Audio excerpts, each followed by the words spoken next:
കൃഷ്ണ കൃഷ്ണ ഹരേ ഹരേ ഹരേ രാമ രാമ രാമ ഹരേ ഹരേ ഹരേ കൃഷ്ണ കൃഷ്ണ കൃഷ്ണ ഹരേ ഹരേ ഹരേ രാമ രാമ രാമ ഹരേ ഹരേ ഹരേ കൃഷ്ണ കൃഷ്ണ കൃഷ്ണ ഹരേ ഹരേ ഹരേ രാമ രാമ രാമ ഹരേ ഹരേ ഹരേ കൃഷ്ണ കൃഷ്ണ ഹരേ ഹരേ ഹരേ രാമ രാമ രാമ ഹരേ ഹരേ ഹരേ കൃഷ്ണ കൃഷ്ണ കൃഷ്ണ ഹരേ ഹരേ ഹരേ കൃഷ്ണ മാതാജി പ്രണാം.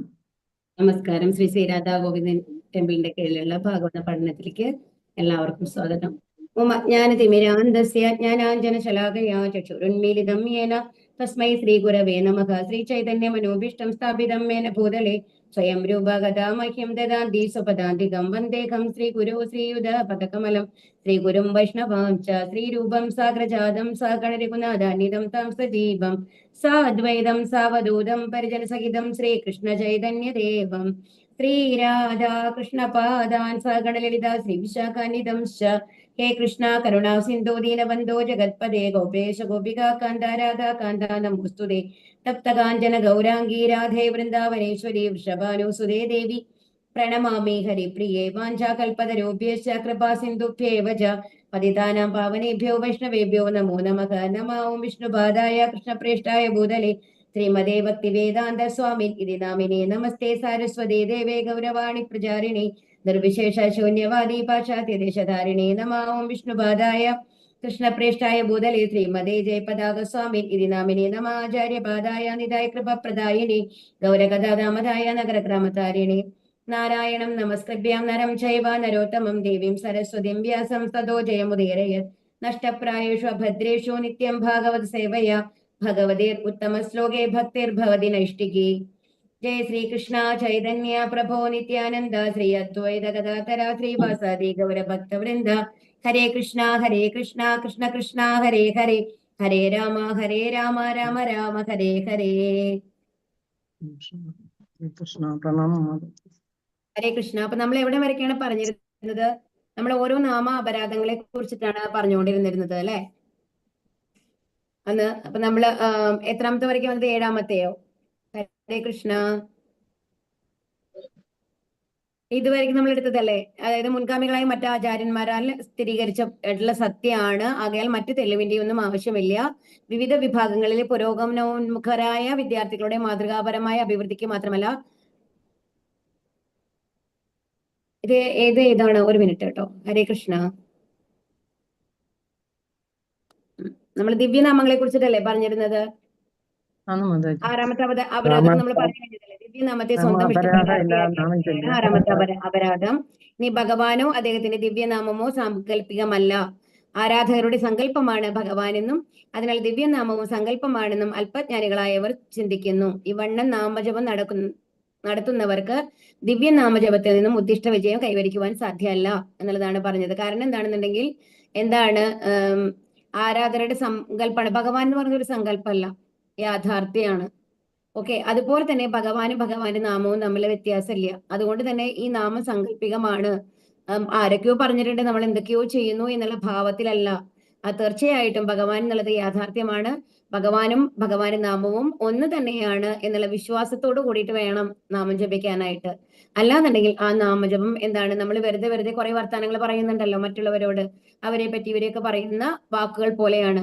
അതാണ് പറയുന്നത്. ഇപ്പൊ നമ്മൾ പറയും അല്ലെ, ഇപ്പൊ നമ്മള് പലരും നമ്മളുടെ എന്താ പറയാ ഗായത്രി മന്ത്രങ്ങൾ പഠിച്ചിട്ടുണ്ടാവും. പലരെ പറ്റിയിട്ടും പഠിച്ചിട്ടുണ്ടാവും അല്ലെ. ഓം നാരായണ വിദ്മഹേ വാസുദേവായ ധീമഹി, ഇതെല്ലാം നമ്മൾ പഠിച്ചിട്ടുണ്ടാവും അല്ലെ. അതുപോലെ തന്നെ ഓം ഭൂർഭുവ സ്വഹ, നമ്മുടെ സൂര്യദേവന്റെ ഗായത്രി എന്ന് പറയുന്നത് വളരെ പ്രസിദ്ധമാണ്. പക്ഷേ അതിൽ എന്താ പറയണെന്നുണ്ടെങ്കിൽ ഈ ഗായത്രി മന്ത്രങ്ങളൊക്കെ നമ്മൾ ജപിക്കുമ്പോൾ അതിന് ചില നിയമങ്ങളുണ്ട്. നിയമങ്ങൾ എന്ന് പറയാതെ ഗുരുമുഖത്തിൽ നിന്ന് അഭ്യസിക്കണം എന്നുള്ളതാണ് ആദ്യത്തെ. ഇനി ആ ഗുരു അതിന്റെ റൂൾസ് നമ്മൾക്ക് പറഞ്ഞു തരും. എങ്ങനെ, അതായത് ഒരുപാട് സൗണ്ട് ഇല്ലാതെ ചുണ്ടുകളിൽ കൂടി വരുന്ന മാതിരി ആ ഒരു ഇതുണ്ട്. അതിന് കുറെ കൺസെപ്റ്റ്സ് ഉണ്ട് എങ്ങനെയാണ് എന്നുള്ളത്. ഇപ്പോൾ ബ്രാഹ്മണിക്കൽ ഇനീഷ്യേഷൻ എടുത്ത ആരെങ്കിലും ഉണ്ടെങ്കിൽ അവർക്ക് അറിയുന്നുണ്ടായിരിക്കും. 2-മത്തെ ഇനീഷ്യേഷനിലാണ് നമ്മൾക്ക് ഇത് പറഞ്ഞു തരുന്നത്. ഒരു ഗുരുമുഖത്തിൽ നമ്മൾക്ക് ഇസ്കോണിൽ നമ്മൾക്ക് കിട്ടുന്നത് അതെല്ലാം നമ്മൾ എന്താണ് ബ്രാഹ്മണ കുലത്തിൽ ജനിച്ചവര് ആരെങ്കിലും ഉണ്ടെങ്കിൽ, നമ്പൂതിരിമാരോ അങ്ങനെ ഉണ്ടെങ്കിൽ അവർക്ക് മേ ബി അറിയുന്നുണ്ടായിരിക്കാം അതിന്റെ റൂൾസ് എന്ന് പറയുന്നത്. അത് ഒരുപാട് ആൾക്കാർ കേൾക്കുന്ന വിധത്തില് ഉറക്കെ പറയേണ്ടതല്ല ഗായത്രി മന്ത്രം എന്ന് പറയുന്നത്. അപ്പൊ ആ ഒരു രീതിയിൽ ഗുരുവിനെ നമസ്കരിച്ചുകൊണ്ട് നമസ്കരിച്ചിട്ട് എന്ന് പറയാൻ മനസ്സുകൊണ്ട് ഗുരുവിനെ സ്മരിച്ചുകൊണ്ട് നമ്മൾ ആ ഗായത്രി മന്ത്രം ഉച്ചരിക്കണം. അവർ പറഞ്ഞു തന്ന രീതിയിൽ അത് കുളിച്ച് ശുദ്ധമായിട്ട് ചെയ്യണം. അപ്പോഴാണ് ആ ഫലം ഉണ്ടാവുക എന്നാണ് പറയുന്നത്. അതല്ലാതെ നമ്മൾ അവിടെ നമ്മൾ പുസ്തകങ്ങളിലോ യൂട്യൂബ് വീഡിയോകളിലോ ഒക്കെ നമ്മൾ കേൾക്കുന്നുണ്ടായിരിക്കും, ഇന്ന നാമം ജപിച്ചാൽ മതി, ഇന്നത് കിട്ടും. അങ്ങനെ പലപ്പോഴും നമ്മൾ കാണാറുണ്ട് അല്ലെ.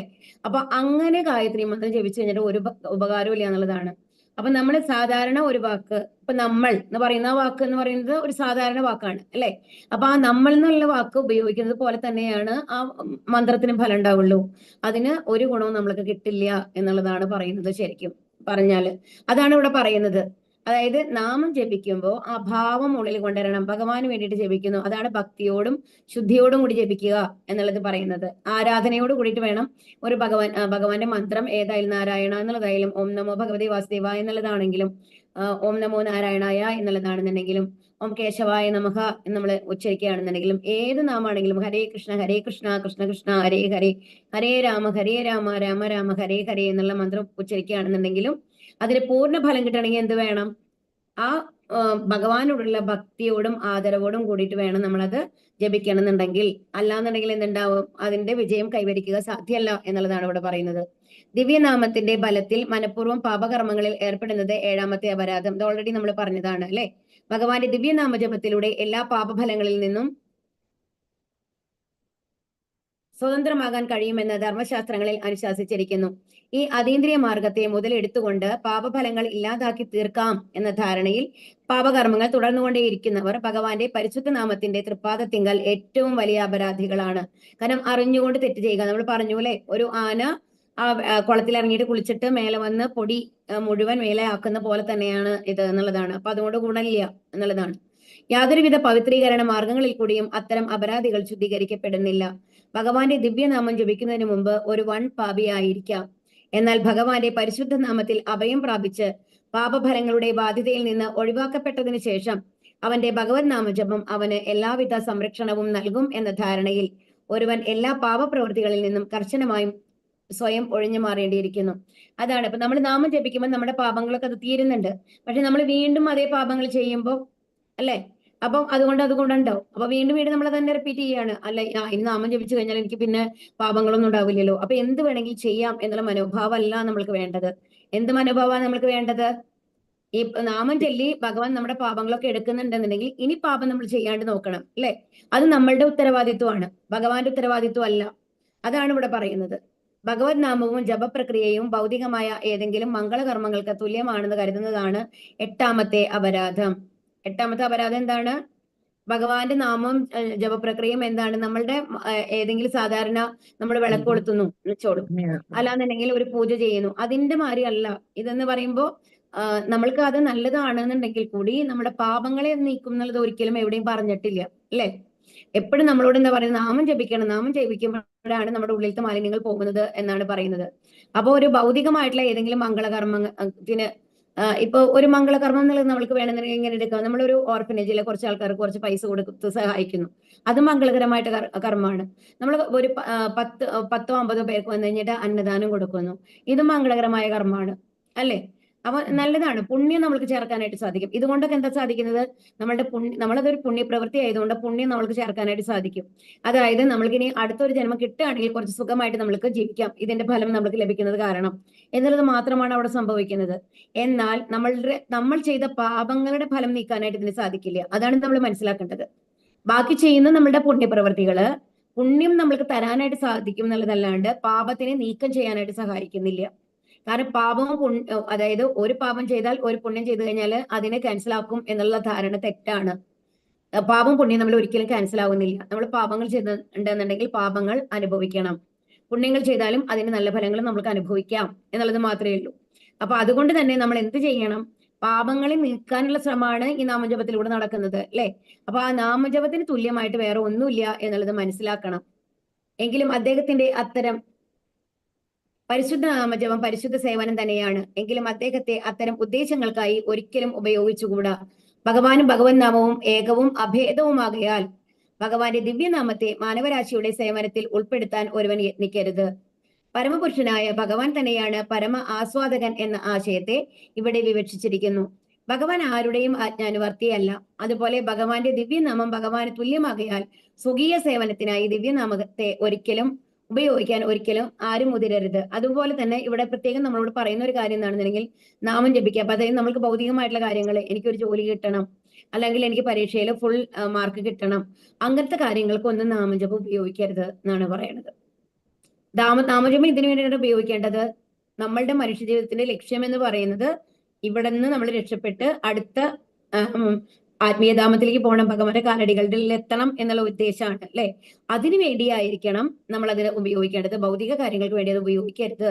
പക്ഷെ അതുകൊണ്ട് ഫലം കിട്ടുമായിരിക്കാം, എന്നാലും അത് അറിഞ്ഞുകൊണ്ട് നമ്മൾ അത് ഉപയോഗിക്കരുത്. അപ്പൊ അതിനെ ദുർവിനിയോഗം ചെയ്യുന്ന മാതിരിയാണ്. അതായത് നമ്മൾക്ക് വന്നു കഴിഞ്ഞിട്ട് ആത്മീയധാമത്തിലേക്ക് ഒരു പ്രവേശനമാണ് പ്രോമിസ് ചെയ്യുന്നത് അല്ലെ, ദിവ്യനാമജപം എന്ന് പറയുന്നത്. എന്നിട്ട് നമ്മൾ ചോദിക്കുന്നത് എന്താണ്? എനിക്ക് ഒരു ജോലി കിട്ടണം എന്നുള്ളതാണ്. അപ്പൊ നമ്മൾ തന്നെ ആലോചിച്ച് നോക്കൂ, ഈ നാമജപം കൊണ്ട് നമ്മൾക്ക് അത്രയും വലിയ കാര്യം അപ്പുറത്ത് സാധിക്കും അല്ലെ. അതായത് നമ്മൾക്ക് 100 കോടി എന്നുള്ള ഈക്വൽ, നമ്മൾ പൈസയുടെ ഇതിൽ പറയുമ്പോൾ കുറച്ചും കൂടി വേഗം മനസ്സിലാവുമല്ലോ. 100 കോടിയാണ് നമ്മളുടെ ആത്മീയ ധാമത്തിലേക്കുള്ള പ്രവേശനത്തിന്റെ ഒരു പ്രവേശന ഫീസ് എന്ന് വെക്കും. ഒരു പ്രവേശന ഫീസ് ഉണ്ടെങ്കിൽ ഇമാജിൻ ചെയ്യാനാണ്. ഇത് അങ്ങനെയല്ല കേട്ടോ. ശരിക്കും പറഞ്ഞാൽ അത് പൈസയും ആത്മീയധാമവും തമ്മിൽ യാതൊരു ബന്ധവുമില്ല. പൈസ കൊണ്ട് വാങ്ങാവുന്ന ഒന്നല്ല. എന്തെങ്കിലും നമ്മൾക്ക് മനസ്സിലാവാൻ വേണ്ടിയിട്ട് ഞാൻ പറയാണ്. 100 കോടിയാണ് നല്ലതാണ്. അപ്പോ ഭഗവാൻ പറയാണ്, നാമം ജപിച്ചോളൂ, നിങ്ങൾക്ക് അതിന്റെ ഏറ്റവും വലിയ ഫലം ഞാൻ തരാം, നിങ്ങൾക്ക് എന്താണ് വേണ്ടത് എന്ന് ചോദിക്കുകയാണ്. അപ്പൊ നമ്മൾ നാമം ജപിച്ച് ഭഗവാനെ സന്തോഷിച്ചു നമ്മളോട് ചോദിക്കുമ്പോൾ നമ്മൾ പറയാണ്, എനിക്കൊരു 1 ലക്ഷം രൂപ തരണം, എനിക്ക് കുറച്ച് കടമുണ്ട്, അത് വീട്ടണം എന്ന് പറയാണ്. അപ്പോൾ ശരിക്കും നമ്മൾക്ക് കിട്ടാവുന്നത് എന്താണ്? 100 കോടി രൂപ തരാൻ റെഡിയാണ് ഭഗവാൻ, റെഡി ആയിട്ടിരിക്കണേ 100 കോടി തരാനായിട്ട്. പക്ഷെ നമ്മൾ ചോദിക്കുന്നത് എന്താണ്? 1 ലക്ഷം രൂപയാണ്. അപ്പൊ നമ്മളുടെ സങ്കുചിതമായ മനസ്സുകൊണ്ട് നമ്മൾ വളരെ ചെറിയ ചെറിയ കാര്യങ്ങൾ ആവശ്യപ്പെടുകയാണ്. അത് വലിയ വലിയ കാര്യങ്ങൾ നമ്മൾക്ക് ലഭിക്കാനുള്ളപ്പോ അതുപോലെയാണ് ഇതാവുക എന്നുള്ളതാണ്. അതുകൊണ്ടാണ് സ്വകീയ സേവനത്തിനായിട്ട് ദിവ്യനാമത്തെ ഉപയോഗിക്കാൻ ആരും മുതിരരുത് എന്ന് പറയുന്നത്. ഹരേ കൃഷ്ണ, മനസ്സിലാവുന്നുണ്ടോ? ഹരേ കൃഷ്ണ, കണക്ട് ചെയ്യാൻ പറ്റുന്നുണ്ടോ? ഹരേ കൃഷ്ണ. ഭഗവാന്റെ ദിവ്യനാമജപത്തിൽ താല്പര്യമില്ലാത്തവരോട് ഭഗവത് നാമത്തിന്റെ ദിവ്യത്വം ഉപദേശിക്കുന്നതാണ് 9ാമത്തെ അപരാധം. അപ്പം പിന്നെ അടുത്തത്, ഇത് വളരെ ഇമ്പോർട്ടന്റ് ആയിട്ടുള്ള ഒരു കാര്യമാണ് കേട്ടോ. കാരണം ഭഗവാനെ കുറിച്ച് താല്പര്യം ഇല്ലാത്ത ആൾക്കാരോട് നമ്മൾ ഭഗവാനെ കുറിച്ച് പറയാൻ പാടില്ല. അവിശ്വാസികളോട്. അതെന്താ കാരണം? ശരിക്കും പറഞ്ഞാൽ എല്ലാവരെയും ഭഗവത്ധാമത്തിലേക്ക് കൊണ്ടുപോകണം എന്നല്ലേ പറയണേ. പിന്നെ എന്തുകൊണ്ടാണ് അവിശ്വാസികളുടെ അടുത്തത് പറയാൻ പാടില്ല എന്ന് പറയണത്? ഹരേ കൃഷ്ണ, ആർക്കെങ്കിലും പറയാൻ പറ്റുമോ? ഭഗവാനിലെ വിശ്വാസം ഇല്ലെങ്കിൽ പിന്നെ എന്തിനാ മാതാജി നമ്മൾ പറയണേ? അതല്ല, വേറൊരു കാരണമുണ്ട്. പറയൂ, വേറെ ആർക്കെങ്കിലും പറയാനുണ്ടോ? അതാണ്, നമ്മൾ നാമം ചെല്ലുമ്പോ അവരതിനെ വിമർശിക്കുകയാണ് ചെയ്യുക അല്ലെ. ഇതാ കണ്ടില്ലേ, ഹരേ കൃഷ്ണ നാമ, ഇതിനൊക്കെ എന്താ വിലയുള്ളത്, ഒരു ഭൗതിക നാമാണ് എന്നുള്ള പോലെ അവർ സംസാരിക്കുമ്പോ ആ ഹരേ കൃഷ്ണ മന്ത്രത്തിനെ അവർ പുച്ഛിക്കുകയാണ് ചെയ്യുന്നത്. പക്ഷെ ആ പുച്ഛിക്കാനായിട്ടുള്ള കാരണം ഉണ്ടാക്കിയത് ആരാ? നമ്മളാണ്. മനസ്സിലാവുണ്ടോ? അപ്പൊ അവര് ചെയ്യുന്ന വൈഷ്ണവ അപരാധത്തിന് നമ്മൾ ഉത്തരവാദികളായിട്ട് മാറുകയാണ് ചെയ്യുന്നത്. അതുകൊണ്ടാണ് അങ്ങനത്തെ ആൾക്കാരോട് ഉപദേശിക്കാൻ പാടില്ല എന്ന് പറയണത്. കാരണം അവർക്ക് അതിന് നല്ല രീതിയിൽ എടുക്കാനുള്ള ബോധമില്ല, ബുദ്ധിയില്ല എന്നുണ്ടെങ്കിൽ അവരോട് അതിനെക്കുറിച്ച് സംസാരിക്കാതിരിക്കുക. അല്ലെങ്കിൽ നമ്മൾ വൈഷ്ണവ അപരാധം ഏറ്റെടുക്കേണ്ട ആവശ്യമില്ലല്ലോ, വേറൊരാളെ കൊണ്ട് ആ പാപം ചെയ്യിപ്പിക്കേണ്ട ആവശ്യമില്ലല്ലോ. അപ്പൊ അതിന്റെ ആ നെഗറ്റീവ് എഫക്ട് നമ്മൾക്ക് വരും എന്നാണ് പറയുന്നത്. അതുകൊണ്ടാണ് അവിശ്വാസികളുടെ അടുത്ത് അത് പറയാൻ പാടില്ല. കാരണം അവർ വീണ്ടും വീണ്ടും പാപത്തിലേക്ക് മുഴുകണ്ടല്ലോ, അവർക്കും ആ പാപത്തിന്റെ ഫലം കിട്ടും. അവർക്ക് വൈഷ്ണവ അപരാധം എന്ന് പറയുന്നത് അത്രയും വലിയ അപരാധം നമ്മൾക്ക് പറയാം അല്ലെ, അതിന് പരിഹാരം ഇല്ലാത്ത ഒരു അപരാധമാണ്. അപ്പൊ അവരെ കൊണ്ട് നമ്മളത് ചെയ്യിപ്പിക്കാൻ പാടില്ലല്ലോ. അതുകൊണ്ടാണ് നമ്മളോട് അവരെ ഉപദേശിക്കാൻ പാടില്ല എന്ന് പറയണത് കേട്ടോ. പരിശുദ്ധ നാമത്തിന്റെ ദിവ്യത്വം ശ്രവിച്ചതിന് ശേഷവും ഭഗവത് നാമത്തിൽ താല്പര്യമില്ലാതെ ഇരിക്കുകയാണ് 10ാമത്തെ അപരാധം. ഇനി ഇതൊക്കെ നമ്മൾക്കുള്ള ഒരു ഇതാണ് അല്ലെ. നമ്മൾ പരിശുദ്ധ നാമം അത്രയും നല്ലതാണ്, ഭഗവാന്റെ അടുത്തേക്ക് പോകാന്നൊക്കെ പറയണ്ടെങ്കിലും നമ്മൾ നാമം ജപിക്കായിരിക്കുമ്പോ നമ്മുടെ മനസ്സ് എങ്ങനെയൊക്കെയാ പോണേ? ഒരുപാട് വരും അല്ലെ, താല്പര്യം ഇല്ലാത്ത മാതിരിയാണ്.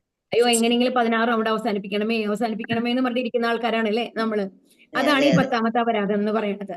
ഭഗവത് നാമജപത്തിൽ ഏർപ്പെടുന്ന ഒരുവന് ഭഗവാന്റെ ദിവ്യനാമജപത്തിന്റെ ഫലബോധ്യമാകുന്നത് നിത്യ അഹംബോധത്തിൽ നിന്ന് മുക്തനാക്കപ്പെടുമ്പോഴാണ്. അതായത് നമ്മൾ ആരുമല്ല, ഭഗവാന്റെ സേവകന്മാരാണ്, എങ്ങനെയെങ്കിലും നമ്മൾ രക്ഷപ്പെടണം എന്നുള്ളത് നമ്മുടെ ഉള്ളില് ഉറച്ച ബോധ്യം വരുമ്പോഴാണ് ഈ നാമജപത്തിന്റെ ഫലം നമ്മൾക്ക് മനസ്സിലാവുക. ഇപ്പൊ തന്നെ ഇതൊന്നും ഇല്ലാണ്ട് തന്നെ നമ്മൾ നാമം ജപിച്ചിട്ട് കുറെയൊക്കെ ഫലങ്ങൾ നമുക്ക് കിട്ടുന്നുണ്ട് അല്ലെ. വല്ലാണ്ടുള്ള ദേഷ്യവും ആ മറ്റുള്ളവരോടുള്ള അസൂയ, അതൊക്കെ നമ്മൾക്ക് കുറഞ്ഞിട്ടുണ്ട്. ഇവിടെ വന്നിട്ട് കുറഞ്ഞിട്ടുണ്ടാവും തന്നെയാണ് ഞാൻ വിശ്വസിക്കുന്നത് എല്ലാവർക്കും. ആ നാമം ചെല്ലുന്ന ആൾക്കാർക്ക് ശരിക്കും അത് വ്യക്തമായിട്ട് നമ്മൾക്ക് അനുഭവപ്പെടും. നമ്മുടെ സ്വഭാവത്തിൽ വളരെയധികം മാറ്റങ്ങൾ വന്നിട്ടുണ്ടാവും. അതായത് മിഥ്യ അഹംബോധത്തിൽ നിന്നും മുക്തനാക്കപ്പെടുമ്പോൾ മാത്രമാണ് ദിവ്യനാമജപത്തിന്റെ മഹത്വം ഒരുവൻ ഉൾക്കൊള്ളുന്നത്. ഈ ലോകത്തിന്റെ സുഖാസ്വാദകൻ താനാണെന്നും ലോകത്തുള്ളതെല്ലാം തന്റെ സുഖത്തിന് ഉള്ളതാണെന്നുമുള്ള ചിന്തയാൽ മിഥ്യാഹംബോധം പ്രകടിതമാക്കുന്നു. അതായത് നമ്മൾക്ക് അറിയാം, നമ്മൾക്ക് ഇപ്പോ ഒരാൾക്ക് വന്നിട്ട് 10 സെന്റ് സ്ഥലം ഉണ്ടെന്ന് വെച്ചോളൂ. ഓക്കെ, അപ്പോ ആ 10 സെന്റ് സ്ഥലത്തിന്റെ ഉള്ളിൽ വന്നു കഴിഞ്ഞിട്ട് തെങ്ങുണ്ട്, മാവുണ്ട്, പ്ലാവുണ്ട്, എല്ലാം ഉണ്ടെന്ന് വെച്ചോളൂ, വാഴയുണ്ട്, ഒക്കെ ഉണ്ടെന്ന് വെച്ചോളൂ. ഇപ്പോ നമ്മളുടെ ഈ അതിർത്തിയിലാണ് ഈ തെങ്ങുകൾ നിൽക്കുന്നത്, 3 4. അതിന്റെ തേങ്ങ, അതായത് നാളികേരം വീഴുന്നത് അപ്പുറത്തെ സൈഡിലേക്കാണെന്ന് വിചാരിക്കുക. അപ്പൊ അവരത് എടുത്തിട്ട് പോവാണെന്നുണ്ടെങ്കിൽ നമ്മളത് മിണ്ടാണ്ട് കണ്ടുകൊണ്ട് നിൽക്കുവോ? ഹരേ കൃഷ്ണ. എന്റെ തെങ്ങിൽ നിന്ന് വേണം, ആ തേങ്ങ എന്റേതാണെന്ന് പറയും. പറയില്ലേ? 100% നമ്മൾ പറയും അല്ലെ? നമ്മള് പറയും. ഒക്കെ അവരെടുത്തിട്ട് പോയിക്കോട്ടെ, നമ്മുടെ അതിർത്തിയുടെ ഉള്ളിലുള്ളതല്ലേ, അവർക്ക് എടുക്കാൻ എന്താണ് അവകാശം എന്ന് നമ്മൾക്ക് തോന്നാറുണ്ട് അല്ലെ? ഇതുപോലെ തന്നെയാണ് ഓരോ കാര്യങ്ങളും. അപ്പൊ ഈ 10 സെന്റ് ഭൂമി എന്റേതാണ്. ശരിക്കും ഈ 10 സെന്റ് നമ്മളുടേതാണോ? അല്ല. കാരണം നമ്മൾക്ക് പൂർവികമായിട്ട് നമ്മളുടെ എന്താണ് അച്ഛനോ അമ്മയോ സമ്പാദിച്ചതായിരിക്കും. അത് നമ്മൾക്ക് വന്നേക്കണതാണ് ഈ ഭൂമി, അല്ലെങ്കിൽ നമ്മൾ പൈസ കൊടുത്ത് വാങ്ങി തന്നെയാണെന്ന് വെച്ചോളൂ. ഇപ്പൊ നമ്മൾക്ക് അറിയാം, ഇതിനൊന്നും നമ്മൾക്ക് അവകാശം ഉണ്ടോ? നമ്മൾ വരുമ്പോ നമ്മൾ എന്തെങ്കിലും കൊണ്ടാണ് അവിടെ വന്നിട്ടുള്ളത്? അല്ല അല്ലേ? അപ്പൊ അതുകൊണ്ട് തന്നെ ഇവിടെയുള്ള ഓരോന്നിനും, അപ്പൊ ഭഗവാൻ എന്താ പറയണെന്നുണ്ടെങ്കിൽ ഈശാവാസ്യം ഇതം സർവം എന്നാണ് പറയുന്നത്. നമ്മൾ ഓരോരുത്തർ ജനിക്കുമ്പോഴും അവർക്ക് എന്താണ് വേണ്ടത് എന്നുള്ളത് ഭഗവാൻ തീരുമാനിച്ചിട്ടുണ്ടാവും. അപ്പൊ ഈ 10 സെന്റ് ഭൂമി നമ്മൾക്ക് വന്നിട്ടുണ്ടെന്നുണ്ടെങ്കിൽ ഭഗവാൻ എന്താണ് നമ്മളിൽ നിന്നും പ്രതീക്ഷിക്കുന്നത്? അത് എല്ലാവർക്കും ഉപകാരത്തിന് വേണ്ടി ഉപയോഗിക്കണം എന്നുള്ളതാണ്. ഭഗവാന്റെ ഒരു സ്വത്ത് നമ്മൾക്ക് തരാണ്. അപ്പൊ ഈ ലോകത്തുള്ള എല്ലാവരും ഭഗവാന്റെ സന്തതികളാണ് അല്ലെ? അപ്പൊ ഏതോ ഒരു ഞാൻ മുഴുവനും അവർക്ക് കൊടുക്കണം എന്നല്ല, അവർ ചെയ്യുന്നത് ശരിയെന്നും അല്ല പറയുന്നത്. കാരണം അപ്പുറത്തുള്ള ഒരാളുടെ സാധനം നമ്മൾക്ക് ഒരിക്കലും എടുക്കാനുള്ള അവകാശം ഇല്ല എന്നുള്ളതാണ്. അത് ശരിക്കും നമ്മുടെ ഭൗതിക ജീവിതത്തിന് കുറെ നിയമങ്ങളുണ്ട്. അതിന്റെ ഒരു ഭാഗമായിട്ട് നമ്മളുടെ എന്താണോ നമ്മൾ ഉപയോഗിക്കുക, മറ്റുള്ളവരെന്താണോ അവർ ഉപയോഗിക്കുക എന്നുള്ളത് തന്നെയാണ് കൺസെപ്റ്റ്. ബട്ട് ഇത് മനസ്സിലാവാൻ വേണ്ടി ഞാൻ പറഞ്ഞതാണ് കേട്ടോ. അപ്പൊ നമ്മൾക്ക് എന്ന് പറയുമ്പോൾ എന്റേത് എന്നുള്ള ചിന്തകൾ വളരെ കൂടുതലാണ് എന്ന് കാണിക്കാൻ വേണ്ടി ഞാൻ പറഞ്ഞതാണത്. അപ്പോ എന്താണ് ഈ ലോകത്തിന്റെ സുഖാസ്വാദകൻ താനാണ്. അപ്പൊ എനിക്ക് ലഭിച്ചതെല്ലാം ഞാൻ ആസ്വദിക്കണം എന്നുള്ളൊരു ചിന്തയാണ് നമ്മൾക്കുള്ളത് അല്ലെ? അതാണ് മിഥ്യാഹംബോധം എന്ന് പറയുന്നത്. ഈ ഭൗതിക ലോകം മുഴുവനും ഞാൻ എന്നും എന്റേതെന്നുമുള്ള തെറ്റായ അഹംബോധം ചിന്താഗതിയിൽ കൂടെയാണ് മുന്നോട്ട് പോകുന്നത്. എന്നാൽ ദിവ്യനാമജപത്തിന്റെ യഥാർത്ഥ ഉദ്ദേശം ഈ മിഥ്യാബോധത്തിൽ നിന്നും സ്വതന്ത്രമായി തീരുകയാണ്. അപ്പൊ ഈ നാമം ജപിക്കുമ്പോൾ നമ്മൾക്ക് എന്ത് മാറ്റാണ് ഉണ്ടാവുന്നത്? നമ്മൾ വന്നപ്പോ ഒന്നും കൊണ്ടുവന്നിട്ടില്ല. ഇപ്പോ ഈ തന്നക്കണ സ്വത്ത് മുഴുവൻ എന്റെ അച്ഛനും അമ്മയും സമ്പാദിച്ച് എനിക്ക് തന്നിട്ടുള്ളതാണെന്നുണ്ടെങ്കിൽ, അല്ലെങ്കിൽ എനിക്ക് ജോലി ചെയ്ത് പണം വന്ന അതുകൊണ്ട് ഞാൻ വാങ്ങിച്ചിട്ടുള്ളതാണെന്നുണ്ടെങ്കിൽ, ആ ജോലി ചെയ്യാനുള്ള ബുദ്ധി എനിക്ക് തന്നത് ഭഗവാനാണ്. അതിനുള്ള പൈസ തന്നതും ഭഗവാനാണ്. ഒരു എംപ്ലോയർ ത്രൂ എനിക്ക് ഇത്രയും പൈസ തരാമെന്നുള്ള തീരുമാനിച്ചേക്കുന്നത് ഭഗവാനാണ്. അതാണ് എന്റെ കയ്യിൽ കിട്ടിയിട്ടുള്ളത്. അതുകൊണ്ടാണ് എനിക്ക് ഭൂമി വാങ്ങാൻ സാധിച്ചിട്ടുള്ളത്. അപ്പൊ അത് എന്തിനു വേണ്ടി ഉപയോഗിക്കണം? അത് ലക്ഷ്മിയാണ്. ഭഗവാൻ നമ്മുടെ കൂടെ വന്നിട്ടുള്ളതാണ്. അത് എല്ലാവർക്കും നല്ലത് എന്ന് തോന്നിപ്പിക്കുന്ന രീതിയിൽ ഉപയോഗിക്കാനായിട്ട് ശ്രമിക്കണം എന്നുള്ളതാണ്. അപ്പൊ എപ്പോഴും ലക്ഷ്മിദേവിയുടെ പ്രത്യേകത എന്താണ്? ലക്ഷ്മിദേവി ഒരിക്കലും ഒരു സ്ഥലത്ത് ഇരിക്കില്ല എന്നുള്ളതാണ്. കൂടി ലക്ഷ്മിദേവി ഇരിക്കുന്നത് ആരുടെ കൂടെയാ? ഭഗവാന്റെ കൂടെയാണ്. ഭഗവാന്റെ ഇതിലാണ് അല്ലെ? അപ്പൊ എവിടെ ലക്ഷ്മിദേവി ഉണ്ടോ അവിടെ ഭഗവാൻ കൂടെ ഉണ്ടെന്ന് നമ്മൾ മനസ്സിലാക്കണം. ഭഗവാൻ ഇല്ലാത്ത ഒരു സ്ഥലത്ത് ലക്ഷ്മിദേവി ഉണ്ടാവില്ല.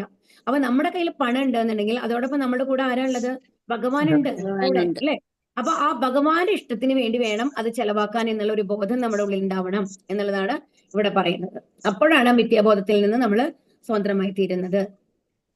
ഹരേ കൃഷ്ണ. ഇനി അടുത്ത ശ്ലോകത്തിലേക്ക് പോവാം കേട്ടോ. ഓം നമോ ഭഗവതേ വാസുദേവായ, ഓം നമോ ഭഗവതേ വാസുദേവായ, ഓം നമോ ഭഗവതേ വാസുദേവായ. ചൊല്ലിക്കോളൂ. ഓം നമോ ഭഗവതേ വാസുദേവായ, ഓം നമോ ഭഗവതേ വാസുദേവായ, ഓം നമോ ഭഗവതേ വാസുദേവായ. കിം പ്രമത്തസ്യ ബഹുഭിഃ, കിം പ്രമത്തസ്യ ബഹുഭിഃ, പരോക്ഷൈർഹായനൈരിഹ, പരോക്ഷൈർഹായനൈരിഹ, പരം മുഹൂർത്തം വിദിതം, വരം മുഹൂർത്തം വിദിതം ശ്രേയസേ യതഃ,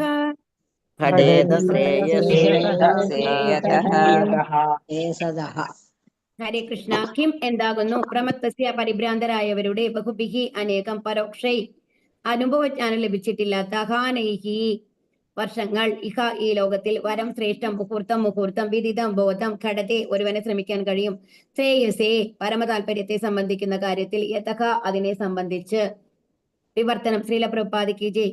ഈ ലോകത്ത് വർഷങ്ങളോളം ജ്ഞാനശൂന്യമായി പാഴാക്കി കളയുന്ന ദീർഘമായ ജീവിതത്തിന്റെ മൂല്യം എന്താണ്? പൂർണ്ണ അവബോധത്തോടെയുള്ള ഒരു നിമിഷമാണ് ശ്രേഷ്ഠം. എന്തുകൊണ്ടെന്നാൽ അത് അവന്റെ പരമമായ താല്പര്യത്തെക്കുറിച്ച് അന്വേഷിക്കുന്നതിന് തുടക്കം കുറിക്കുന്നു. അപ്പൊ ഇവിടെ എന്താണ് പറയണെന്നുണ്ടെങ്കിൽ നമ്മളിപ്പോ ഇത്രയോ വർഷം, ഇപ്പൊ ഇതില് 30 വയസ്സുള്ള ആൾക്കാരുണ്ടാവും, 40 വയസ്സുള്ള ആൾക്കാരുണ്ടാവും, 50 വയസ്സുള്ള ആൾക്കാരുണ്ടാവും, അതിന് മേലെയുള്ളവരും ഉണ്ടാവും അല്ലെ, 60 വയസ്സിൽ ഇരിക്കുന്ന ആൾക്കാരും ഉണ്ടാവും. അപ്പൊ ഇതിൽ ഓരോരുത്തരുടെയും ലൈഫ് നമ്മളൊന്ന് തിരിഞ്ഞു നോക്കിക്കഴിഞ്ഞു കഴിഞ്ഞാല് ഇത്രയും വർഷം നമ്മൾ എന്താണ് ചെയ്തിട്ടുള്ളത്? നോക്കിയാൽ നമ്മൾക്ക് എന്താണ് നമ്മളുടെ ഉത്തരം ഉണ്ടാവുക?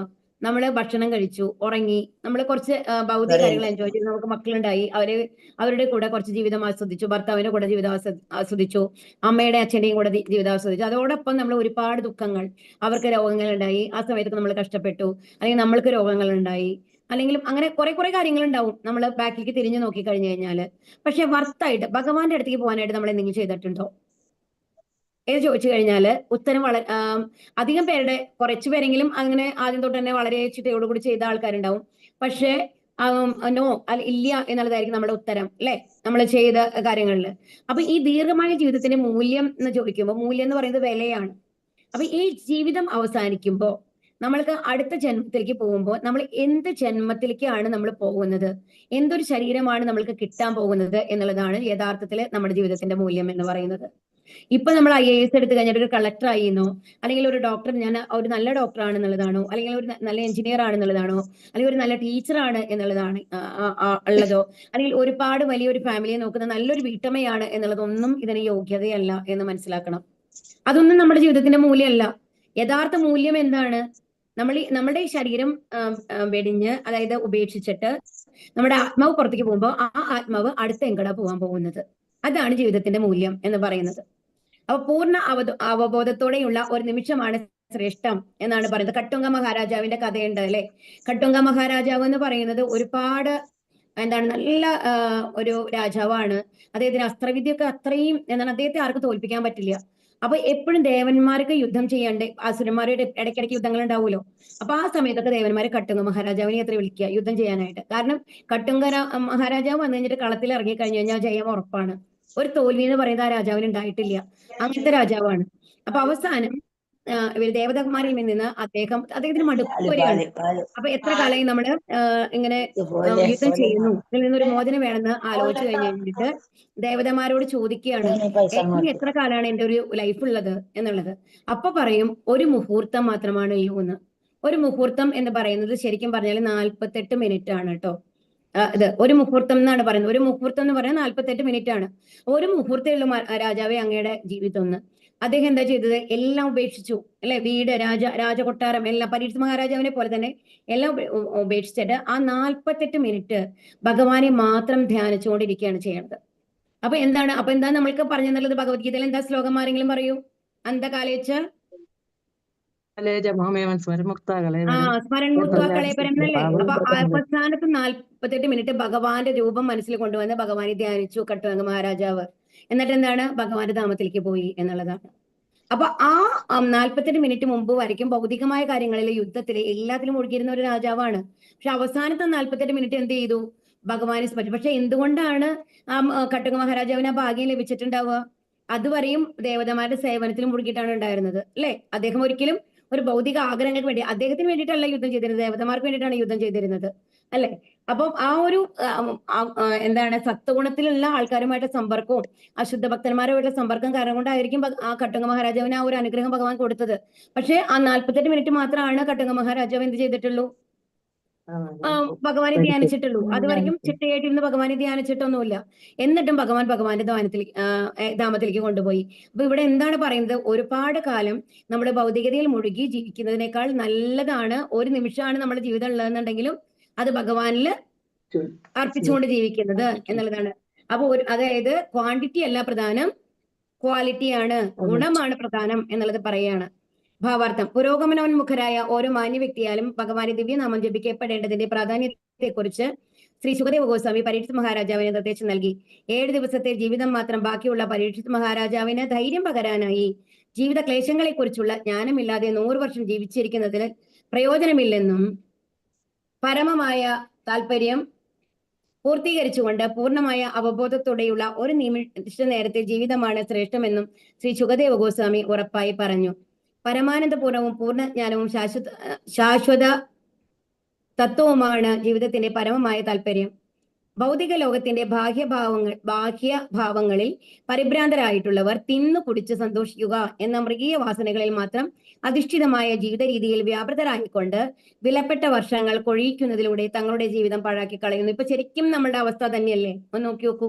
നമ്മൾ അത് തന്നെയാണ് ചെയ്യുന്നത് അല്ലെ? തിന്ന് കുടിച്ച് സന്തോഷിക്കുക എന്നുള്ളതാണ് നമ്മളുടേത്. എന്നാണ് കുറച്ച് പൈസ സമ്പാദിക്കുന്നു IT കമ്പനികളിലൊക്കെ. എന്നിട്ട് എന്ത് ചെയ്യും? ഒരു വീക്കെൻഡ് ആയി കഴിഞ്ഞാൽ, പുറം രാജ്യങ്ങളിലാണെങ്കിൽ വീക്കെൻഡ് ആയി കഴിഞ്ഞാൽ ഒരു ടൂർ പോകും. നമ്മുടെ ഇന്ത്യയിലൊക്കെ ആണെങ്കിൽ ഇപ്പോൾ എന്താണ്, ഏതെങ്കിലും ഒരു വെക്കേഷൻ വരുമ്പോൾ, ഒരു ഓണം ഹോളിഡേയ്സ് ആണെന്നുണ്ടെങ്കിൽ, അത് കഴിഞ്ഞ് ഡിസംബറിലെ ഒരു ക്രിസ്മസ് ഹോളിഡേയ്സ് ആണെന്നുണ്ടെങ്കിൽ, അതുപോലെ ഒരു ലോങ് വെക്കേഷൻ വരുന്ന സമയമാണെങ്കിൽ എല്ലാവരും എന്താ ചെയ്യുന്നത്? എവിടെയെങ്കിലും ബുക്ക് ചെയ്യുക, പോവുക അല്ലെ? അവിടെ ബീച്ചുകളിലോ അത്തരം സ്ഥലങ്ങളിലൊക്കെ നമ്മുടെ ജീവിതം സ്പെൻഡ് ചെയ്യുകയാണ് ചെയ്യുന്നത്. അതിനെ സന്തോഷിക്കുകയാണെന്നാണ് നമ്മൾ പറയുന്നത്. വിവിധമായിട്ടുള്ള രീതിയിലുള്ള ക്യൂസിൻ, അതായത് ഭക്ഷണ പദാർത്ഥങ്ങൾ രുചിച്ച് നോക്കുക എന്നുള്ളതൊക്കെയാണ്. അത് എസ്പെഷ്യലി അധികവും നോൺ വെജ് ഭക്ഷണങ്ങളാണ് അല്ലെ എല്ലാവരും പ്രിഫർ ചെയ്യുന്നത് ഇപ്പോ. അപ്പൊ അങ്ങനെ വിലപ്പെട്ട വർഷങ്ങൾ കൊഴിക്കുകയാണ് ചെയ്യുന്നത് എന്നാണ് പറയുന്നത്. അപ്പൊ നമ്മൾ എന്താ ചെയ്യുന്നത്? ജീവിതം തള്ളി നീക്കുകയാണ് ചെയ്യുന്നത്. ശരിക്കും ഇപ്പോഴത്തെ നമ്മുടെ ജീവിതത്തിന് എന്താ പറയുന്നത്? തള്ളി നീക്കുക എന്നുള്ളതാണ്. തള്ളി നീക്കുക എന്ന് പറയുന്നത് എന്താണ്? ഒരിക്കലും വರ್ತല്ല, അതിന് മൂല്യമില്ല എന്നുള്ളതാണ്. ആത്മീയ ജീവിതം പ്രാപ്തമാക്കുന്നതിന് ബദ്ധാത്മാവിന് നൽകിയിട്ടുള്ള വരദാനമാണ് മനുഷ്യജീവിതം എന്നും ഈ ലക്ഷ്യം കൈവരിക്കുന്നതിനുള്ള ഏറ്റവും അനായാസമായ പ്രക്രിയ ഭഗവാന്റെ ദിവ്യനാമ ജപമാണെന്നും നാം മനസ്സിലാക്കണം. മുൻ ശ്ലോകങ്ങളിൽ ഒരു പരിധിവരെ ഈ ഭാഗം നാം ചർച്ച ചെയ്തതാണ്.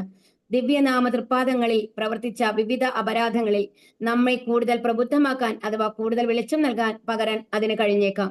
ആധികാരികമായ ഗ്രന്ഥങ്ങളിലെ നിരവധി ഖണ്ഡികകളെ പ്രമാണയുക്തമായി ഉദ്ധരിച്ചുകൊണ്ട് ശ്രീ ജീവ ഗോസ്വാമി പ്രഭു പരിശുദ്ധ നാമ തൃപ്പാദങ്ങളിൽ മേലുള്ള അപരാധങ്ങളെ കുറിച്ച് ഉള്ള പ്രസ്താവനകളെ സമർത്ഥമായി പിന്താങ്ങിയിരിക്കുന്നു. ഭഗവാന്റെ ദിവ്യനാമ ജപത്താൽ ഒരുവനെ എല്ലാവിധ പാപഫലങ്ങളിൽ നിന്നും സ്വതന്ത്രനാകാൻ കഴിയുമെന്ന് ശ്രീ ജീവ ഗോസ്വാമി വിഷ്ണുയാമല തന്ത്രത്തെ ഉദ്ധരിച്ചുകൊണ്ട് തെളിവ് മൂലം സ്ഥാപിച്ചിരിക്കുന്നു. ഭഗവത് ഭക്തനെ അവഹേളിക്കുവാനോ ഭഗവത് ഭക്തനെ തരം താഴ്ത്തി സംസാരിക്കുന്നതിൽ വ്യാപൃതരായിരിക്കുന്നവരിൽ നിന്നും കേട്ടു രസിക്കാനോ പാടില്ലെന്ന് ശ്രീ ജീവ ഗോസ്വാമി മാർക്കാണ്ഡേയ പുരാണത്തിൽ നിന്നും ആധികാരികമായി ഉദ്ധരിച്ചിരിക്കുന്നു. അപ്പൊ എന്താ വേണ്ടത്? ഒരിക്കലും ഒരു ഭഗവത് ഭക്തനെ നമ്മൾ തരം താഴ്ത്തി സംസാരിക്കാനും പാടില്ല, അവഹേളിക്കാനും പാടില്ല എന്നുള്ളതാണ്. പലപ്പോഴും നമ്മൾക്ക് കാണാം, ഇപ്പൊ ഇത് നമ്മൾക്ക് ആ ബ്രാഹ്മണന്റെ കഥ എന്ന് അറിയാം. ഒരു വേശ്യ സ്ത്രീയാണ് അപ്പുറത്തുണ്ടായിരുന്നത്. പക്ഷെ അവര് ദേഹം കൊണ്ട് അവർ ചെയ്യുന്ന പ്രവൃത്തിയായിരുന്നു ആ പ്രവൃത്തി. പക്ഷെ അവരുടെ മനസ്സിൽ എപ്പോഴും എന്താണ്? ഭഗവത് ചിന്തയാണ് ഉണ്ടായിരുന്നത്. അതുകൊണ്ട് തന്നെ തീർച്ചയായിട്ടും അവരൊരു ഭക്തയായിരുന്നു. പക്ഷെ ഇപ്പോഴത്തെ ബ്രാഹ്മണൻ എന്താ ചെയ്തിരുന്നത്? ആ ഭക്തയെ അവഹേളിച്ചുകൊണ്ടിരിക്കുകയാണ്. അപ്പൊ ബാഹ്യമായ രൂപത്തെ വെച്ചുകൊണ്ട് ഒരാൾ ഭക്തനാണോ ഭക്തനല്ലയോ എന്നുള്ളത് നമ്മൾക്ക് തീരുമാനിക്കാനായിട്ട് സാധിക്കില്ല എന്നുള്ളതാണ്. അപ്പൊ ഇവിടെ എന്താണ് പറയുന്നത്? അവഹേളിക്കുന്നവന്റെ നാവിനെ അടക്കി നിയന്ത്രിക്കുന്നതിന് ഒരു ഭക്തൻ ശ്രമിക്കേണ്ടതാണ്. അപ്പൊ അവരോട് എന്ത് പറയണം? ഇതൊന്നും ചെയ്യാൻ പാടില്ല എന്ന് പറയണം നമ്മൾ അല്ലെ? ഒരുപക്ഷെ അതിന് കഴിഞ്ഞില്ലെങ്കിൽ ചിലപ്പോൾ അവർ അത്രയും വലിയ ആൾക്കാരായിരിക്കും. നമ്മൾ അങ്ങനെ അവരോട് തിരിച്ചു പറഞ്ഞു കഴിഞ്ഞാൽ നമ്മളെ കൊല ചെയ്യാൻ പോലും അധികാരമുള്ള ആൾക്കാരായിരിക്കാം. അപ്പൊ എന്താ ചെയ്യുക? അവരോട് നമുക്ക് അങ്ങനെ നേരിട്ട് പറയാൻ പറ്റില്ല അല്ലെ? അപ്പൊ അങ്ങനത്തെ സന്ദർഭങ്ങളിൽ എന്ത് ചെയ്യണം? ഭഗവത് ഭക്തനെ അധിക്ഷേപിക്കുന്നത് കേട്ടു നിൽക്കാതെ ആത്മഹത്യ ചെയ്യുന്നതാണ് ഭേദം എന്നാണ് പറയുന്നത്. എന്താ ചെയ്യണേ? നമ്മൾ സ്വയം ആത്മഹത്യ ചെയ്യണമെന്നാണ്. അതൊക്കെ നമ്മൾക്ക് നടക്കുന്ന കാര്യമല്ല. ഇന്നത്തെ കലിയുഗത്തിൽ എസ്പെഷ്യലി ഇത് പ്രാക്ടിക്കൽ ആയിട്ടുള്ള കാര്യമല്ല. എല്ലാവരും ഭഗവാനെ നിന്ദിക്കുന്ന ആൾക്കാർ കുറെ ആൾക്കാരുണ്ട്. അപ്പൊ ഓരോരുത്തരുടെ നാവും നിയന്ത്രിക്കുക എന്ന് പറയുന്നത് നമ്മളെ സാധിക്കുന്ന കാര്യമല്ല. അപ്പൊ നമ്മൾക്ക് എന്ത് ചെയ്യാം? ആ ഭാഗത്ത് നമ്മൾ ഒഴിഞ്ഞു മാറി പോവാം അല്ലെ? ഒരുവൻ ഭഗവത് ഭക്ത അവഹേളനം ശ്രവിക്കാനോ അനുവദിക്കാനോ പാടില്ല എന്നുള്ളതാണ്. ഭഗവാനെ പരിശുദ്ധ നാമത്തെ ഉപദേശിക്കുന്നവരുടെ നാമത്തിൽ നിന്നും ഭഗവാന്റെ പരിശുദ്ധ നാമത്തെ ഉപദേവന്മാരുടെ നാമത്തിൽ നിന്നും തിരിച്ചറിയുന്നതിനെ സംബന്ധിച്ചിടത്തോളം അസാധാരണ ശക്തിയുള്ള എല്ലാ അസ്തിത്വങ്ങളും അഥവാ ദൈവങ്ങളും പരമശക്തിയുള്ള ഭഗവാൻ കൃഷ്ണന്റെ അവിഭാജ്യ ഘടകങ്ങളാണെന്ന് ഭഗവത്ഗീത സ്പഷ്ടമാക്കുന്നു. അതാണ് ഭഗവാന്റെ ദേവതമാരെന്ന് പറയുന്നവരും എന്താണ്? ഭഗവാന്റെ അംശങ്ങളാണ്. നമ്മൾ 11ാമത്തെ അധ്യായത്തിൽ പറയുന്നുണ്ടല്ലോ, ഇത് 10:41 പറഞ്ഞിട്ടുള്ളത്. ഭഗവാന്റെ അവിഭാജ്യ ഘടകങ്ങളാണ് എല്ലാ ദേവതമാരും. അതുകൊണ്ട് തന്നെ നമ്മൾ ദേവതമാരെ ആരാധിക്കുക എന്ന് പറഞ്ഞു കഴിഞ്ഞാല് ഇൻഡയറക്റ്റ് ആയിട്ട് ഭഗവാനെ ആരാധിക്കുന്നതിന് തുല്യമാണ്. അതുകൊണ്ട് അവരെ വന്നു കഴിഞ്ഞിട്ട് എന്താണ് ഭക്തി ഇല്ലാത്ത ആൾക്കാരെ നമുക്ക് പറയാൻ പറ്റില്ല. അവരും ഭക്തിയുടെ ഒരു തലത്തിലാണുള്ളത്. പക്ഷെ എന്താണ്? ഡയറക്റ്റ് ആയിട്ടുള്ള ഭക്തിയല്ല. അവരെന്താ ചെയ്യുന്നത്? ഇൻഡയറക്റ്റ് ആയിട്ട് ചെയ്യുന്നു. അറിയാത്തത് കൊണ്ട്. ഭഗവാൻ ഒഴികെ മറ്റുള്ളവരെല്ലാം അദ്ദേഹത്തിന് കീഴിലുള്ളവരാണ്. ആരും ഭഗവാനിൽ നിന്ന് സ്വതന്ത്രരുമല്ല. പരമോന്നതനായ ഭഗവാന്റെ ശക്തിക്ക് തുല്യമായോ അതീതമായോ ശക്തി ആർക്കും ഇല്ലാത്തതിനാൽ ഭഗവത് നാമത്തോളം ശക്തിമത്തായ നാമം ആർക്കുമില്ല. അതാണ് ഇപ്പൊ നമ്മൾ ബാക്കിയുള്ള നാമങ്ങളൊക്കെ ചൊല്ലുന്നുണ്ട് അല്ലെ, ദേവതമാരുടെ ശിവശിവ, അല്ലെങ്കിൽ എന്താണ് ഓം ഗണപതി നമ, എന്തെങ്കിലും നമുക്ക് ചെല്ലാം അല്ലെ. നമ്മള് അയ്യപ്പന്റെ നാമങ്ങൾ ചെല്ലാം, ദേവിയുടെ അമ്മ നാരായണ, ദേവി നാരായണ, ലക്ഷ്മി നാരായണ, ഭദ്രേ നാരായണ, ഇതൊക്കെ നമ്മൾ സ്ഥിരം ചൊല്ലാറുള്ള നാമങ്ങളാണ്. പക്ഷെ എന്താണ് ഈ നാമത്തിനും ഭഗവാന്റെ നാമത്തിനും നമ്മളെ വ്യത്യാസം പറയുന്നത്? അവരെയൊന്നും അവരുടെയൊക്കെ ശരീരം എന്ന് പറയുന്നത് നാമവും ശരീരവും ഒന്നാണെന്ന് നമ്മൾക്ക് പറയാൻ പറ്റില്ല. പക്ഷെ ഭഗവാനും ഭഗവാന്റെ നാമവും ഒന്നാണ്, അതാണ് വ്യത്യാസം. അതുകൊണ്ട് ഭഗവൻ നാമത്തോളം ശക്തിമത്തായ നാമം വേറെ ആർക്കും ഇല്ല എന്നാണ് പറയുന്നത്. ഭഗവാന്റെ ദിവ്യനാമ ജപത്താൽ സമസ്ത സ്രോതസ്സുകളിൽ നിന്നും തുല്യകാലികമായി സംഭവിക്കുന്ന നിശ്ചിതമായ മുഴുവൻ ശക്തിയെയും സ്വായത്തമാക്കുവാൻ ഒരുവന് കഴിയുന്നു. ആകയാൽ ഭഗവാന്റെ പരമമായ പരിശുദ്ധ നാമത്തെ ഒരുവൻ മറ്റൊരു നാമത്തോടും തുല്യമാക്കരുത്. ബ്രഹ്മാവോ ശിവനോ മറ്റേതെങ്കിലും ദേവനോ വിഷ്ണു ഭഗവാന് തുല്യരല്ല. ഭഗവാന്റെ ശക്തമായ ദിവ്യനാമത്തിന് ഒരുവനെ പാപഫലങ്ങളിൽ നിന്നും സ്വതന്ത്രമാക്കാനുള്ള കഴിവ് നിശ്ചയമായുണ്ട്. അപ്പൊ നാമത്തില് നമ്മൾക്ക് ബാക്കി ഏത് ദേവതമാരെ ഭജിച്ചു കഴിഞ്ഞാലും അവരൊക്കെ ശുദ്ധഭക്തന്മാരായതുകൊണ്ട് നമ്മൾക്ക് ഭൗതികമായ കാര്യങ്ങളൊക്കെ നടത്തി തരാനായിട്ട് അവർക്ക് സാധിക്കും. പക്ഷേ നമ്മളുടെ ഉള്ളില് അടിഞ്ഞുകൂടിയിട്ടുള്ള പാപങ്ങളെ മാറ്റാനായിട്ട്, നമ്മൾ ചെയ്ത പാപ കർമ്മങ്ങളെ നീക്കം ചെയ്യാനായിട്ട് ആ നാമങ്ങൾക്ക് സാധ്യമല്ല എന്നുള്ളതാണ് നമ്മൾ മനസ്സിലാക്കേണ്ടത്. എന്നാൽ ദിവ്യനാമത്തിന്റെ ഈ ദിവ്യശക്തിയെ കുടില പ്രവൃത്തികൾക്ക് പ്രയോജനപ്പെടുത്താമെന്ന് ആഗ്രഹിക്കുന്നവൻ ഈ ലോകത്തെ ഏറ്റവും അധപ്പതിച്ച വ്യക്തിയാണ്. പക്ഷെ എന്താണ്, എനിക്ക് നാളെ പോയിട്ട് ഒരു ബാങ്ക് കൊള്ളയടിക്കണം, ഞാൻ ഭഗവാനെ കണ്ടിന്യൂസ് ആയിട്ട് ജപിച്ചുകൊണ്ടിരിക്കുകയാണ്, അത് വേറെ ആരും കാണാണ്ട് അത് ചെയ്യാൻ വേണ്ടിയിട്ട് അതിനുള്ള അനുഗ്രഹം കിട്ടണം എന്നുള്ളത് കൊണ്ട്, ഇത് തീർച്ചയായിട്ടും അധപ്പതിച്ച പ്രവൃത്തിയാണ് എന്നാണ് പറയുന്നത്. അത്തരം വ്യക്തികൾക്ക് ഭഗവാനോ ഭഗവത് പ്രതിനിധികളോ മാപ്പ് കൊടുക്കുകയില്ല. ആകയാൽ യാതൊരുവിധ അപരാധവും കൂടാതെ എല്ലാവിധത്തിലും ഭഗവാനെ പ്രകീർത്തിക്കുന്നതിനായി ഒരുവൻ സ്വജീവിതം പ്രയോജനപ്പെടുത്തണം.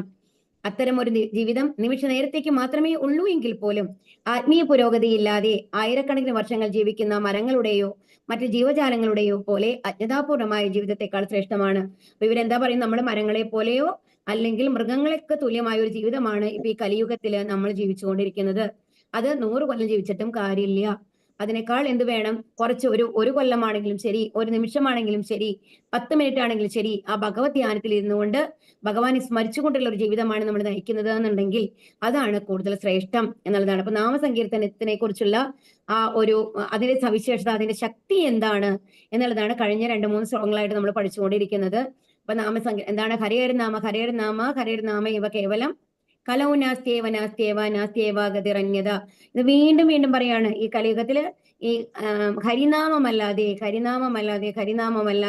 വേറൊരു ഗതിയില്ല എന്നുള്ളതാണ്. അപ്പൊ ഒരു ദേവതമാരെ ഭജിക്കുന്നതും ഭഗവാന്റെ നാമം ജപിക്കുന്ന തമ്മിലുള്ള വ്യത്യാസം എന്താണെന്ന് മനസ്സിലായോ? ഹരേ കൃഷ്ണ.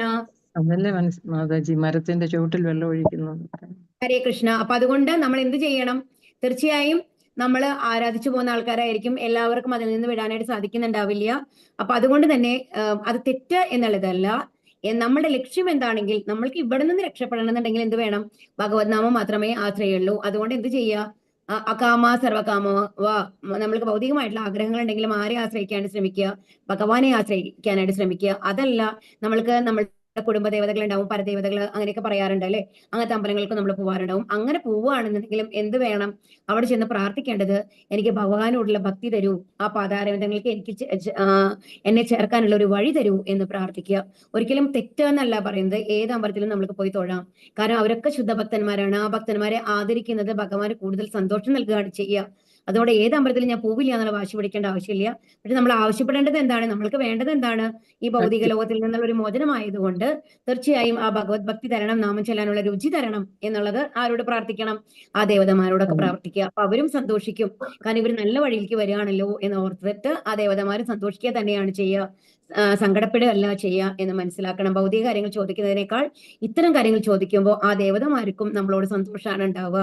കാരണം നമ്മൾ യഥാർത്ഥ പാതയിലേക്കാണ് പോകുന്നത് എന്നുള്ള, കാരണം അവരെപ്പോഴും രാമനാമം ജപിക്കുകയാണ് ചെയ്യുന്നത്. മഹാദേവൻ വന്നു കഴിഞ്ഞിട്ട് അങ്ങനെ ഓരോരുത്തരെ എടുത്ത് നോക്കിക്കഴിഞ്ഞാൽ ബ്രഹ്മാവിനെ നോക്കി കഴിഞ്ഞാൽ വിഷ്ണുവിനെ എപ്പോഴും ഭജിച്ചുകൊണ്ടാണ് ഇരിക്കുന്നുണ്ടായിരിക്കുക. അപ്പൊ അവർ ചെയ്യുന്ന കാര്യങ്ങൾ നമ്മൾ ഫോളോ ചെയ്യുന്ന മാതിരിയാണ് അപ്പൊ ഉണ്ടാവുന്നത് അല്ലെ, ഭഗവാന് വേണ്ടിയിട്ട്, ഭഗവാന്റെ സ്നേഹത്തിന് വേണ്ടിയിട്ട് നമ്മൾ പ്രാർത്ഥിക്കുമ്പോൾ. അപ്പൊ ആ ഒരു രീതിയാണ് നമ്മൾ അവലംബിക്കേണ്ടത് എന്നുള്ളതാണ് ഈ ശ്ലോകങ്ങൾ നമ്മളെ പഠിപ്പിക്കേണ്ടത്. ഹരേ കൃഷ്ണ. വാഞ്ചാകൽപതരൂപീച്ച കൃപാ സിന്ധുഭ്യേവ പതിതാനം പാവനി നമഃ. ആനന്ദ കോടി വൈഷ്ണവർക്ക് ജയ്, പ്രപാദിക്ക് ജയ്, ഗുരു മഹാരാജ് ജയ്, ഗൗരി പ്രേമാനന്ദേ ഹരി ഹരി ബോൽ.